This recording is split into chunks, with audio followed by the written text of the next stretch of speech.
इस वीडियो में मैं आपसे बात करने जा रहा हूँ फोर्थ ग्रेड एग्ज़ाम का डॉक्यूमेंट वेरिफिकेशन आपका कौन से ज़िले में आयोजित किया जाएगा।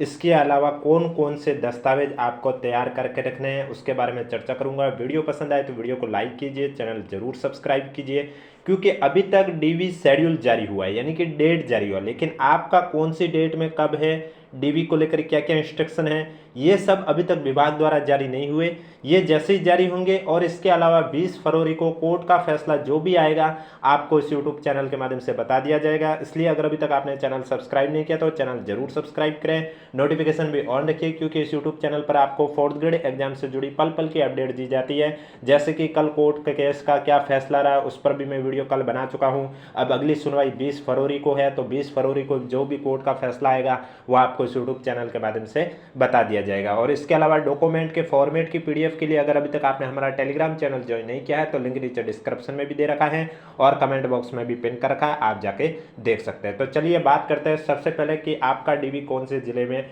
होने के चांसेस है।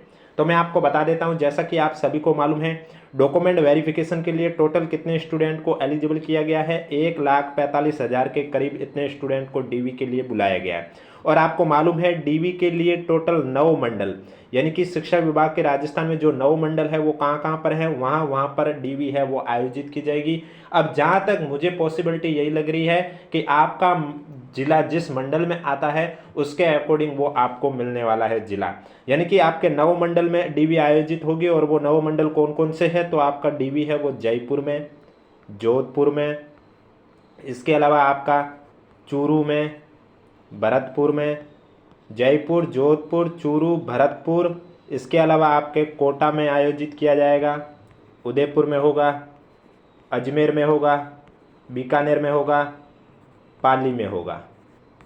पाली, बीकानेर, अजमेर, कोटा, उदयपुर, भरतपुर, चूरू, जोधपुर, जयपुर, इन 9 जिलों में आपका जो है वो डीवी होगा। अब इसमें से आपका डीवी जहाँ तक अभी तक, वो तो जब आपका आ जाएगा डिटेल में तब बता दिया जाएगा कि आपको कौन से ज़िले में होगा, कहाँ पर आपको पहुँचना है, कौन सी डेट पर पहुँचना। जहाँ तक मुझे पॉसिबिलिटी यही लग रही है कि आपके इनमें से जो नज़दीकी मंडल है उसके अकॉर्डिंग ही आएगा। अब ऐसा तो है नहीं कि भाई जो जोधपुर में है उसका कोटा भेज दिया जाएगा, ऐसा बिल्कुल नहीं है। जहाँ तक मुझे लग रहा है जिस हिसाब से एग्जाम के सेंटर आते हैं उसी हिसाब से लग रहा है कि डीवी के लिए आपको बुलाया जाएगा, क्योंकि डीवी आपके टोटल 9 मंडल में आयोजित की जाएगी।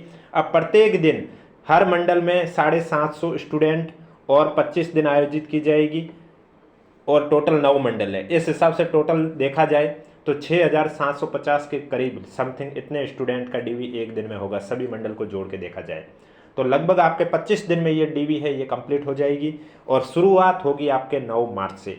जैसे ही पहले दिन डीवी कंप्लीट होगी, स्टूडेंट से राय लेकर, रिव्यू लेकर, एंट्री से लेकर एग्जिट तक का पूरा प्रोसेस पूछकर आपको इस यूट्यूब चैनल के माध्यम से बता दिया जाएगा कि किस तरह से डीवी आयोजित हुई है, कोई दिक्कत होती है तो क्या होता है, वहाँ पर वापस बुलाया जाता है, और कोई नहीं पहुँचता है तो उनको तो एब्सेंट का जो चांस है वो भी दे रखा है। उस डीवी में भी डीवी के समय आप जा सकते हैं। अगर आपका डीवी का जो समय दे रखा है उसमें अगर आप उपस्थित नहीं हो पाते हो किसी भी कारणवश, कुछ भी कारण हो सकता है, एग्जाम हो सकता है, कुछ और पर्सनल कारण हो सकता है, आप नहीं पहुंच पाते तो कोई दिक्कत नहीं है। आपको 2 और उसके अलावा अवसर दिए गए हैं, वो डेट भी मैं आपको बता दूंगा। और इसके अलावा आपको कौन कौन से दस्तावेज है वो तैयार रखने हैं, डीवी के समय कौन कौन से दस्तावेज आपके चेक किए जाएंगे उसके बारे में जानकारी देने जा रहा हूँ। इसलिए वीडियो को बिना स्किप किए कंप्लीट देखें, और अगर अभी तक वीडियो को लाइक नहीं किया तो एक बार वीडियो को लाइक कर लीजिए, चैनल भी जरूर सब्सक्राइब कर लीजिए। तो जैसा कि आप सभी को मालूम है टोटल 9 मंडल में आपका डीवी है वो 9 मार्च को शुरू होगा। 9 से लेकर 13 मार्च पहला चरण होगा जिस 5 दिन का होगा। दूसरा चरण आपके 16 मार्च से 19 मार्च 4 दिन का है। तीसरा चरण आपके 23 मार्च से 25 मार्च 3 दिन का है। चौथा चरण आपका 1 दिन का है 27 मार्च का। पांचवा चरण 1 दिन का है 30 मार्च का। इसके बाद छठा चरण आपका 1 अप्रैल और 2 अप्रैल 2 दिन का है। सातवां चरण आपके 6 से 10 अप्रैल और फिर 13 अप्रैल 6 दिन का है। आठवां चरण आप देख सकते हैं 15 और 16 अप्रैल का है। एक बार यानी कि सभी कैंडिडेट का 9 मार्च से लेकर 16 अप्रैल तक डीवी होगा। उसके बाद जो कैंडिडेट एब्सेंट रहेंगे उनकी लिस्ट जारी होगी और उन्हें पहला अवसर दिया जाएगा 24 अप्रैल का। अगर 24 अप्रैल को भी वो एब्सेंट रहते हैं तो दूसरा अवसर उन्हें दिया जाएगा 1 मई। इसके बाद कोई अवसर नहीं दिया जाएगा और उसके बाद आगे की नियुक्ति पर आपका विचार नहीं किया जाएगा और इसकी समस्त जिम्मेदारी आपके स्वयं की होगी। इसके बाद बोर्ड को जो रिपोर्ट है वो 11 मई के आसपास भेज दी जाएगी और उसके बाद बोर्ड द्वारा फाइनल रिजल्ट भी जारी कर दिया जाएगा। तो ये तो आपका डीवी का जो चरण वाइज प्रोसेस है। अब मैं आपको बताने जा रहा हूँ डॉक्यूमेंट। अब देखो, अगर किसी के स्क्रूटनी फॉर्म में कोई मिस्टेक हो गई है तो स्क्रूटनी फॉर्म में अब एडिट का कोई ऑप्शन नहीं दिया जाएगा। आप घबराए नहीं, क्योंकि जब आपका डीवी होगा तब आप वहाँ बता देना कि जब मैंने फॉर्म फिल किया तो ये मेरी मिस्टेक हो गई है। बाकी क्योंकि अगर आपके डॉक्यूमेंट और सभी कागजात ओरिजिनल है तो कोई दिक्कत नहीं है, और उनके फोटोकॉपी सेट भी आपको लेके जाने होंगे, और स्क्रूटनी फॉर्म जो आपने फिल किया ये भी आपको वहाँ पर लेके जाना होगा। बाकी जब विभाग द्वारा शेड्यूल जारी होगा तो उसमें बता दिया जाएगा कौन कौन से डॉक्यूमेंट आपको लेके जाने होते हैं, वो भी आपको यूट्यूब चैनल के माध्यम से बता दिया जाएगा। जब भी विभाग द्वारा 23 फरवरी के बाद कभी भी विभाग द्वारा ये सूचना जारी की जा सकती है, क्योंकि 23 फरवरी तक तो आपके स्क्रूटनी फॉर्म फिल किए जाएंगे, और उसके बाद जैसे ही विभाग द्वारा सूचना आएगी आपको यूट्यूब चैनल के माध्यम से बता दिया जाएगा। अब आपको दस्तावेज के बारे में बताने से पहले, जो बहुत साथियों को दिक्कत थी जाति प्रमाण पत्र और मूल निवास प्रमाण पत्र को लेकर, यानी कि बहुत साथियों ने क्या किया, अभी नया बनाया तो उनको ये डाउट है कि नया चल जाएगा या फिर पहले कभी बनाया ही नहीं तो अब हम क्या करें, डीवी में कहीं दिक्कत तो नहीं होगी। तो देखो मैं आपको बता देता हूँ, जाति प्रमाण पत्र रूल यही है कि एप्लीकेशन फॉर्म की जो लास्ट डेट है उससे पहले का बना होना चाहिए। किसी कारणवश अगर आपका एप्लीकेशन फॉर्म की लास्ट डेट के बाद का बना हुआ है या अभी हाल ही में बनाया है तो आपको शपथ पत्र भी इसके साथ देना होगा, और आपको ये प्रूफ के तौर पर शपथ पत्र में ये लिखना होता है कि एप्लीकेशन फॉर्म की डेट के समय भी आप इसी जाति से बिलोंग करते थे जिस जाति से आपने फॉर्म फिल किया था, चाहे वो SC हो, ST हो, OBC हो या MBC। और अगर आप SC ST कैटेगरी के कैंडिडेट हैं और आपका जाति प्रमाण पत्र एप्लीकेशन फॉर्म की लास्ट डेट से पहले का बना हुआ है तो वो जीवन पर्यंत वैलिड रहता है, वापस से बनाने की कोई आवश्यकता नहीं है। लेकिन अगर आप OBC नॉन क्रीमी लेयर से हैं या MBC नॉन क्रीमी लेयर से हैं या EWS कैटेगरी से हैं और आपका जाति प्रमाण पत्र एप्लीकेशन फॉर्म की डेट से पहले का बना हुआ है, बहुत पहले का, उससे बहुत पहले का, यानी कि 1 साल से भी ज़्यादा पुराना हो गया है, तो आप शपथ पत्र दिखाना होगा। लेकिन शपथ पत्र भी मैक्सिमम 3 साल तक का वैलिड है। अगर बहुत ज़्यादा पुराना, जैसे कि अगर 2018 का बना हुआ है तो फिर आपको नया भी बनाना होगा, और जब डीवी के समय आप जाओगे तब नया भी बना कर लेके जाना होगा, और जो 2018 का बना हुआ वो भी लेके जाना होगा, जिससे कि प्रूफ यही रहेगा कि एप्लीकेशन फॉर्म के समय और वर्तमान में भी आप इसी कैटेगरी से बिलोंग करते हैं। मूल निवास प्रमाण पत्र में भी यही रूल है कि आपके एप्लीकेशन फॉर्म की लास्ट डेट से पहले का बना होना चाहिए। अगर उसके बाद का बना हुआ तो आपको शपथ पत्र प्रस्तुत करना होगा मूल निवास प्रमाण पत्र को लेकर।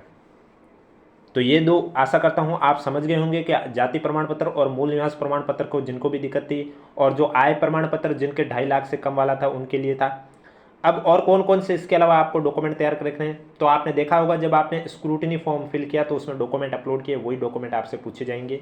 और इसके अलावा अलग से कोई और डॉक्यूमेंट या आपका लेटेस्ट फोटो मांगा जाएगा तो वो जब डीवी शेड्यूल आएगा तो उसके साथ इंस्ट्रक्शन आ जाएगा, उसमें लिख लिया जाएगा कि आपको क्या क्या लेके जाना है। लेकिन डॉक्यूमेंट के बारे में मैं आपको वापस से बता देता हूँ। सबसे पहली चीज़, शैक्षणिक योग्यता में अगर मैं बात करूं तो शैक्षणिक योग्यता में एप्लीकेशन फॉर्म में आपने जो जो शिक्षा का उल्लेख किया है, चाहे वो 10th 12th graduation post graduation, तो वो सभी कागजात आप लेके चले जाइए। क्योंकि बाद में वहाँ ये देखो, भर्ती भले ही 10th लेवल की है, फिर वहाँ पर ये दिक्कत ना आ जाए कि भाई एप्लीकेशन फॉर्म में आपने 12th की डिटेल फिल की है, ग्रेजुएशन की है, पोस्ट ग्रेजुएशन की, और वो मांग ले कि भाई ये भी दिखाओ, आपने उसका जिक्र किया है, तो फिर वो दिक्कत ना हो। इससे अच्छा कि 2-3, देखो डीवी के समय अगर 2-3 दस्तावेज ज़्यादा ही लेके जाओगे तो कोई दिक्कत नहीं होगी, लेकिन उल्टा कम लेके जाओगे तो फिर वो वापस से मांगेंगे, फिर दिखाना ही होगा, नहीं तो प्रोविजनल कैटेगरी में डाल दिया जाएगा। तो इससे अच्छा है कि ये दिक्कत ना हो।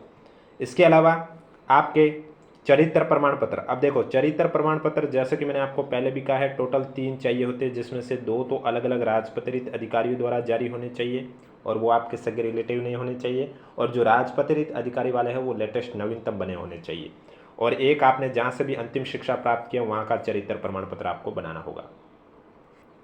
इसके अलावा अब जिन पर NOC लागू हो रहे हैं उन्हें NOC का सर्टिफिकेट दिखाना होगा। और मूल निवास प्रमाण पत्र, मूल निवास प्रमाण पत्र और जाति प्रमाण पत्र के बारे में मैं अभी आपको बता चुका हूँ, तो ये दोनों डॉक्यूमेंट आपको लेके जाने होंगे। अगर आप मैरिड है, फॉर्म फिल किया तब आपने मैरिड लिखा तो आपको मैरिज सर्टिफिकेट भी दिखाना होगा। और अगर आपका विवाह 2006 से पहले हुआ तो उसका घोषणा पत्र जो विवाह वाला है उसका भी फॉर्मेट आपको हमारे टेलीग्राम चैनल पर देखने को मिल जाएगा, जिसका लिंक नीचे डिस्क्रिप्शन में दे रखा है। इसके अलावा अटेस्टेशन फॉर्म भी आपको लेके जाना होता है। देखो अटेस्टेशन फॉर्म बाद में पुलिस डिपार्टमेंट द्वारा वेरीफाई किया जाता है, तो ये भी आपको लेके जाना होगा, और इसका भी फॉर्मेट आपको हमारे टेलीग्राम चैनल पर देखने को मिल जाएगा, जिसका लिंक नीचे डिस्क्रिप्शन में दे रखा, और किस तरह से फिल करना वो भी मैं आपको इस यूट्यूब चैनल पर बता चुका हूँ। जिन पर 2.5 लाख आय प्रमाण पत्र लागू हो रहा उन्हें वो दिखाना होगा। अगर किसी ने डिप्लोमा किया और उसका जिक्र 4th ग्रेड एप्लीकेशन फॉर्म में किया तो वो डिप्लोमा का प्रमाण पत्र प्रस्तुत कर सकता है।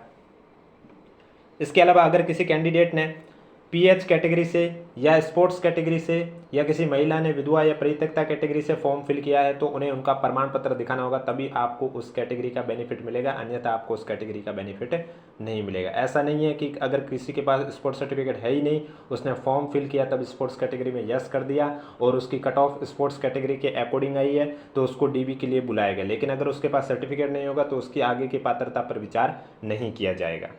इसके अलावा हस्तलिखित का फॉर्मेट आपको हमारे टेलीग्राम चैनल पर देखने को मिल जाएगा। मैं ऑलरेडी वहाँ पर अपलोड कर चुका हूँ, जिसमें आपको पैरा दे रखा होता है इंग्लिश और हिंदी में, वो सेम टू सेम आपको नीचे लिखना होता है अपनी राइटिंग में और सिग्नेचर कर देने होते हैं। इसके अलावा शपथ पत्र कूट रचित को लेकर, यानी कि आपने जो भी डॉक्यूमेंट दिखाए सभी शैक्षणिक योग्यता के अनुरूप ही है, किसी भी दस्तावेज के साथ छेड़छाड़ नहीं की गई है। अगर बाद में पता चलता है छेड़छाड़ हुई तो आपके विरुद्ध कार्रवाई भी की जा सकती है और पात्रता भी रद्द कर दी जाएगी। इसको लेकर एक शपथ पत्र होता है, वो भी आपको वहाँ पर दिखाना होता है। इसके अलावा जिन पर जाति शपथ पत्र लागू हो रहा है उन्हें वो दिखाना है जिनके मतलब कि जाति प्रमाण पत्र 1 साल से ज़्यादा पुराना है। स्पेशल ईडब्ल्यूएस, ओबीसी और एमबीसी कैटेगरी वालों के लिए लिखा हुआ है, अगर उनका 1 साल से ज़्यादा पुराना तो फिर उनको शपथ पत्र भी प्रस्तुत करना होगा। बच्चों का घोषणा पत्र, इसके अलावा दहेज धूम्रपान के लिए शपथ पत्र। अब देखो ये दहेज वाला है, ये विवाहित हो चाहे अविवाहित हो सभी के लिए एलिजिबल है, सभी को प्रमाण पत्र प्रस्तुत करना होगा। इसका भी फॉर्मेट आपको हमारे टेलीग्राम चैनल पर देखने को मिल जाएगा। जो विवाहित है वो उस फॉर्मेट में लिखेंगे कि उन्होंने विवाह के समय दहेज नहीं लिया, और जो अविवाहित है वो लिख लेंगे कि भविष्य में दहेज नहीं लेंगे। और धूम्रपान और गुटखे किसी तरह का आप सेवन नहीं करते, इसका भी आपको एक शपथ पत्र प्रस्तुत करना होगा। इसके अलावा चरित्र प्रमाण पत्र और अंतिम संस्थान द्वारा जारी चरित्र प्रमाण पत्र का जिक्र मैं ऑलरेडी आपके सामने कर चुका हूं। और इसके अलावा अन्य और भी कोई प्रमाण पत्र अगर आप पर लागू हो रहे हैं तो वो सब चीज़ आपको दिखाने होंगे। वहां पर आपको ओरिजिनल फोटोकॉपी सेट दोनों लेके जाने होंगे, यानी कि सभी डॉक्यूमेंट ओरिजिनल भी लेके जाने होते हैं और फोटोकॉपी सेट भी लेके जाने। अब उनके फोटोकॉपी सेट कितने लेके जाने हैं वो जब विभाग द्वारा डीवी को लेकर डिटेल में शेड्यूल आएगा तो आपको बता दिया जाएगा। इसके अलावा ओरिजिनल तो आपको वहाँ पर जांच की जाएंगे और वापस दे दिए जाएंगे, लेकिन फोटोकॉपी सेट वहाँ पर आपके सबमिट हो जाते हैं। तो इस तरह से डीवी के समय आपके कोई भी दस्तावेज है वो कम नहीं होने चाहिए। अब देखो कभी कभी क्या होता है, आप देखते हो जब फाइनल रिजल्ट आता है तो प्रोविजनल में डाल दिया जाता है, तो कुछ कैंडिडेट को प्रोविजनल में इसलिए डाला जाता है कि उन्होंने दस्तावेज कंप्लीट नहीं दिखाई। किसी का क्या होता है, जिन भर्ती परीक्षाओं में RSCT कंप्लीट होता है तो किसी ने RSCT के सर्टिफिकेट नहीं दिखाया हो, या फिर किसी का मूल निवास प्रमाण पत्र पहले का बना हुआ उसने शपथ पत्र नहीं दिखाया, या जाति प्रमाण पत्र को लेकर भी हो सकता है किसी ने शपथ पत्र नहीं दिखाया तो उसको प्रोविजनल डाल दिया जाता है। चरित्र प्रमाण पत्र में भी अगर किसी ने अंतिम शिक्षा द्वारा अंतिम संस्थान द्वारा जारी चरित्र प्रमाण पत्र नहीं दिखाया या राजपत्रित अधिकारी में मुहर नहीं थी तो भी आपको प्रोविजनल डाल दिया जाता है। ऐसे केसेस आए भी है और मैंने आपको इस यूट्यूब चैनल पर बताया भी है कि प्रोविजनल का अर्थ यही होता है कि आपको अस्थायी रूप से अभी आपको रोका गया है, स्थायी रूप से आपको नियुक्ति नहीं मिली है, क्योंकि जो दस्तावेज आपसे पूछे जा रहे हैं वो दस्तावेज जब तक आप नहीं दिखाओगे तब तक आपको आगे के आपकी पात्रता पर विचार नहीं किया जाएगा। तो वो जो भी डॉक्यूमेंट है आप जितने भी हैं सब कंप्लीट दिखाएं, और लास्ट में जब चेक लिस्ट आपको होगी तो वो आपको बता देंगे, यानी कि जब आपका डीवी होगा तो वो आपको कह देंगे कि भाई आपके दस्तावेज सब कंप्लीट है या नहीं है। अगर कोई कमी होगी तो वो आपको एक डेट दे देंगे, अगर उसी दिन अगर आप दिखाना चाह सकते हैं तो उसी दिन आप इवनिंग में जो ऑफिस बंद होती है उससे पहले दिखा सकते हैं, नहीं तो उसी दिन नहीं दिखा पाते तो फिर वो आपको एक डेट दे देंगे, उस डेट में आपको आना होगा और उसमें वो अपने दस्तावेज पूरे कंप्लीट दिखाने होंगे जो भी आपके कम पड़ रहे थे। इसलिए मैं कह रहा हूँ कि जब भी आप डीवी देने जाओ तो आपके लगे कि भाई ये लेके जाना चाहिए या नहीं लेके जाना चाहिए, उस कंडीशन पर आप लेके जाइए, कोई दिक्कत नहीं है, क्योंकि 2-3 दस्तावेज ज़्यादा ही लेके जाओगे तो उसमें कोई भार नहीं होने वाला, लेकिन कम हो गया तो फिर आपको वापस से चक्कर निकालने होंगे। अब ये डीवी विभाग द्वारा टोटल 9 मंडल में आयोजित की जाएगी, जयपुर, जोधपुर, चूरू, भरतपुर, कोटा, उदयपुर, अजमेर, बीकानेर और पाली। अब आपका जहाँ तक मुझे तो यही लग रहा है कि जिनका जो नज़दीकी जिला उसी में डीवी होगा, बाकी जब विभाग द्वारा शेड्यूल आएगा तब पता चल ही जाएगा, उसमें आपके रोल नंबर आपके नाम के सामने बता दिया जाएगा, डेट, स्थान, कहाँ पर आना, वो सब चीज़, और वो जैसे ही जारी होगा आपको यूट्यूब चैनल के माध्यम से बता दिया जाएगा। इसलिए अगर अभी तक आपने चैनल सब्सक्राइब नहीं किया तो चैनल जरूर सब्सक्राइब करें, नोटिफिकेशन भी ऑन रखें ताकि जब भी मैं नया वीडियो लेकर आऊँ सबसे पहले आपके पास पहुँचे।